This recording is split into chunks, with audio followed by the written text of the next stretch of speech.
welcome you to our Module 6 discussion, the Christian fundamentalism versus modernism controversy of the early 20th century.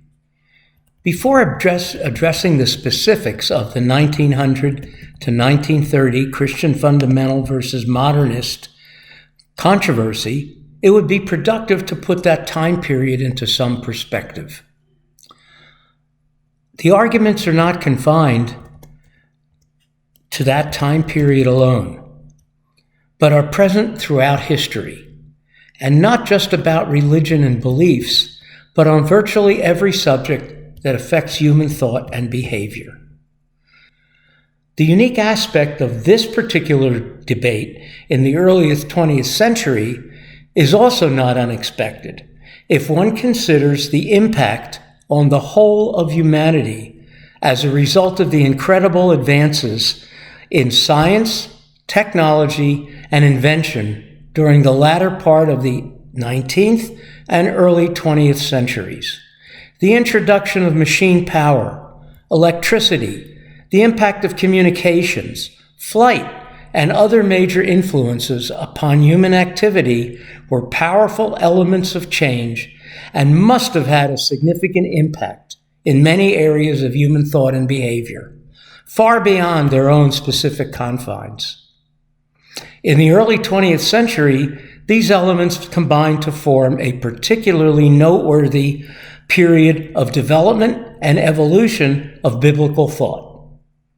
As noted in the works by author D.G. Hart in his Chronicle of a Primary Fundamentalist who was very influential, Christian de Gresham Machen, who led a significant faction within the fundamentalist Christian denominations, who asked if modernist Christianity was Christianity at all.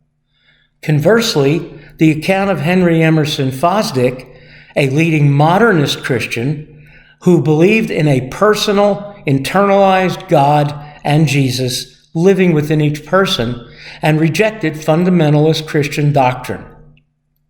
The controversy spilled out over the newly introduced radio, which was quickly adapted by a variety of Christian leaders as a leading mass media communication modality of the time, as well as newspaper accounts, examples of which can be noted in the July 8, 1914 edition, for example, of the Presbyterian of the South newspaper, which provides an account of the ordination of Reverend Machen into the Presbytery of New Brunswick, near Princeton, New Jersey, and included a detailed biography of his life.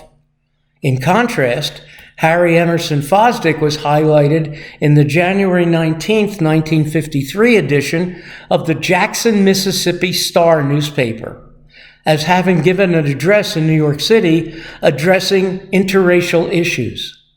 The important notes here are that both papers refer to both individuals as internationally known ministers and authors.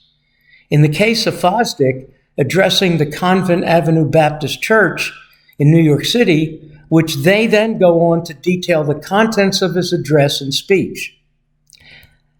How important and visible must these individuals have been to have a following and interest within remote newspapers around the country, even though they were speaking in New Jersey and New York, respectively. This is a controversy that will never fully disappear, as it apparently is within the nature of humans to have one loosely grouped set of individuals that approach and appreciate and want to continue essentially the status quo and continue what is comfortable, and another group that will always be adopting new ideas and concepts no matter what the subject matter. This is not to make a value judgment. It is simply to acknowledge that these differences in individual and group concepts and vision is within our shared legacy. Thank you very much.